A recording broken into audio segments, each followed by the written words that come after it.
Good afternoon, everyone. Welcome to our pre-match press conference to preview our game against Liverpool. We'll start off with Vinny from Sky. David, first of all, can we check on Mikalenko? How serious is the injury he picked up? Well, he's got a bit of an injury, but he's back. He came in and he done a bit in training yesterday, so we're hopeful that he'll be okay. But we'll still have to wait and see tomorrow exactly how he is. What about getting anyone back? Obviously, McNeil and Dye, they've been training. Yep. How far along are they? They're doing great, actually. Both of them are coming on great. Ellie's a little bit further on than Dwight at the moment, but it's great that they're back in training. In the main, it's helped us a little bit with having Dom out as well. But Dom's the only one who's really behind it a little bit at the moment. Dom, we're just waiting on him coming back. The rest are all getting much closer to fitness. When you say behind it, he's not. I don't mean behind. I just mean behind those ones and coming back just now. The likes of Ellie and Dwight are certainly getting closer. With Dom, have you got any date in mind as to when he could be back? No, I've not got a date with Dom yet, but look, he's back. He's on the grass, so good signs that he's getting closer to it. Just during the international break, obviously there was talk of Jared Branthwaite and his future. Has there been any mention to you from him that he feels he needs to play elsewhere to enhance his England prospects? And if he did feel that way, what would you say to him? I would say to him, Phil Jagielka, Leighton Baines, Jolan Lescott. That's three who we brought in who went on to become international players for England, which was a great achievement. I think Jared's in that position where he could easily go on and do that. I see it as a challenge for Jared to pick up and say, come on, I'm going to show what I can do. But I think this club's developed quite a few England internationals, to be honest, over the years, and we've got a very good goalkeeper who's playing for England as well. And he's not come to you and said that either, I take it? No, so we got on with it. 9 games unbeaten, longest run without defeat since February 2017. Only 5 sides across Europe's Big 5 leagues have managed to avoid league defeats during that period as well. Scored in 9 successive league matches, having scored just 1 in the previous 6. What does that say about the job you're doing? Well, it says that the club and the team are certainly in a better sort of trajectory than we were before. We've started really well. The players have done a brilliant job. There's a lot can be said. The managers come in and we're jobs to get them playing, but I have to say the players have picked themselves right up. They've turned the whole place around, the crowd, the support, and they've gone in a run, which has been really, really good. And actually, we're a bit disappointed with a couple of the draws in there, which we didn't get victories. There might be a couple of draws in there which we could have been a bit lucky with, but overall, I think the players have got everything they deserve. They've got the results, and we want to keep it going. Did you think it could happen that quickly? Honestly, no, I didn't think that, because really when you're down there, why would you suddenly go on such a run? You very rarely see maybe the teams at the bottom having such a big run. They might win a couple of games, but we've had some brilliant results at home and away, and long may that continue. Looking ahead to this Merseyside derby, we spoke to Arne Slot earlier, and he said he's not expecting a lot of difference from the first game from either side. So how do you see it yourself as well? Are you expecting similar? Well, I think Liverpool's league position would tell you that how they're playing is what they'll probably do. They've been in a great position. They've had a couple of really tough games, whether it be PSG and a tough game against Newcastle. So that can happen. No team's entitled to win all the games in football. So it's a big game. It always has been for us to go to Anfield and try and get a result. Always been incredibly difficult to get there and get a result. But we go again. We've got another chance to try it again. When it is 2 local rivals, and we know the frenetic nature of these games as well, how difficult is it to spring a surprise on the opponents anyway? Well, I think we're getting late in the season. I don't know if there's many surprises. Some teams might have players back from injuries, some might not. Some may have injuries themselves. I don't think there's huge surprises in the Premier League teams too often nowadays. I think it's another Merseyside derby, and a game we'll look forward to going and trying to win. What does this fixture mean to you? What would it mean to get that first Merseyside derby victory for yourself at Anfield? Well, it would be huge for us as a club to get that, because it's not something that the club here have done particularly often. It's always been difficult. I remember we've had a few draws here which I remember well, and it's always tough, but it's not just us, it's tough for a lot of clubs, whoever it's been in the Premier League, to go there and get results. Thanks, David. Good luck. Cheers. Thanks, Vinny. We'll go to Simon. Are you sick of Anfield? You don't need reminding of your record there. Am I sick of it? I'd be lying if I said that I look forward to going to it all the time, because it's been such a hard place to get results. But that's It's nothing to do with the surroundings, nothing to do with the pitch, nothing to do with anything else. It's to do with it. They've always had good teams. They've always produced good teams, and I think every team in the Premier League, whenever they go to Anfield, has got a game in their hands. You're in good company in terms of that record. So Bobby Robson never won a game in his 24 visits, I think it was. Is that right? Oh, well, yeah. good. I'm glad to hear that. Then I'll be bringing his name up a few more times. You've been involved, or you've watched, or you've managed in plenty of different derbies all around the country and abroad as well. How do these compare? How does the Merseyside derby compare to everyone that you've been involved in? I actually think the Merseyside derby in many ways is slightly different. I know that there's a big competition with the two clubs, but I actually think there's a big thing that a lot of Liverpool supporters I meet are thrilled that we're going in the right direction, and there's a chance of being more Merseyside derbies, rather than none. So I think in many ways, I think the city, you quite often find this city's got half the family are Everton supporters, and the other half could be Liverpool supporters. And that, from that point, I think it makes it slightly different, the derby here. I mean, I've been involved in other derbies, derby in Glasgow, derbies in London, derbies in Manchester, and I think they're slightly different in that way. I think that this city has lots of family members who could quite easily be a blue or a red. And just finally for me, the next 5 games for you now are the one of each of the top 5. Yeah. It doesn't get any tougher than that, does it? No, it doesn't, but I tell you what, I'm actually looking forward to it, because I think the team's done so well in the games and they've played. They've been competitive, they've challenged. I think I'm actually quite looking forward to seeing how we take the challenge on and what we can do. We're not mathematically safe yet, but we're certainly in a really good position, and that gives us a lot of opportunity to go into those games with that feeling about it. Let's go and see what we can do. Let's see if we can challenge them.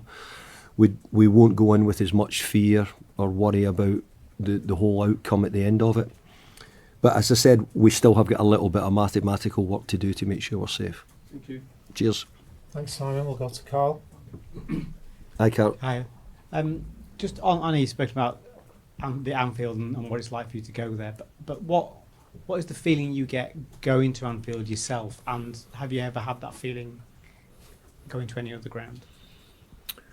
So I'm going to the Etihad to play Man City and going to play the big teams is always difficult. You're always hoping that you can get a favourable result. Let's be fair, most of the teams have been very good. I think in the early days here, it was going to Old Trafford to play against Sir Alex's team, where everybody was saying, how could we get a result? So Anfield's always been like that. And actually with the derby here over the years, it's been difficult. We might be further away from Liverpool than we've ever been at the moment. I think by the time we had left here, I don't know how many years ago it was, maybe 10 years ago or so, I think we were much closer to Liverpool. I think we were competitive, we were competing around the same areas in the league at the time. But I think at the moment it's probably been the biggest gulf between the two clubs. You sort of touched on it before, that they had 2 defeats in the week before the international break.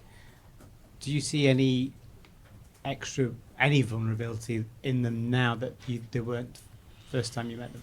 Well, I think they won just about all their European games. I think they've, they probably have found themselves getting to a final, which is great. We talk about the finals. If we always thought it was going to be one team who won it, then would hardly be worth playing it. So I think there's always a chance that you can lose a final, no matter what. And I think Newcastle were just that bit needing it, and probably a bit more hungry on the day. Thanks, Carl. We'll go to Shemaine. Hi, David. Hi there. You mentioned Liverpool have always had good teams. How does this one compare to the ones that you've seen in the past? Well, I think this team Liverpool have got at the moment, I'm not an expert on, but I think that they're. I think when Jurgen left, I think we were probably all a bit surprised how well Arne Slot's done, because I think that quite often moving from away a sort of dynasty of a manager can be quite difficult. But I think he's settled in really, really well, giving them another go. They've not dropped off, that's for sure, from where they were. I always look back, when you look back over years and years, and there's always been good players at Liverpool, and they've still got good players just now.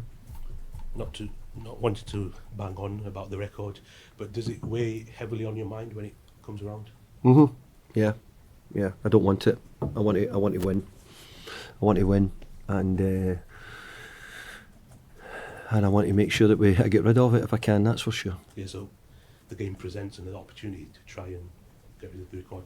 Every time we go there, we get another chance to do so. Yeah. And you've had a couple of weeks to prepare for the game. Have you had any considerations about deploying any tactics to try and stop Mohamed Salah? yeah, we could try and build a wall or something and stop him and do all sorts of things to see if we can. But he's such a talented player. He has been. But we've done quite a good job on him in the first game, so we'll have to hope that we can do something similar again in this game. We've seen some great players come and go in the Premier League. He's putting some incredible numbers up. How do you rate the season that he's having this time around? He's having an unbelievable season for Liverpool, and but let's be fair, we're talking about one of the top Premier League players of this generation anyway. And it's not just this season, he's been so consistent over most seasons, scoring plenty of goals, plenty of assists. Looks as if he plays nearly all the games, very rarely injured. So he's been an excellent player for Liverpool. When he does leave, in your books, he'll go down as one of the greats of the Premier League. Yeah, we'll enjoy taking him to the airport and getting him on the plane and getting him out. Next year we'll go to Julia.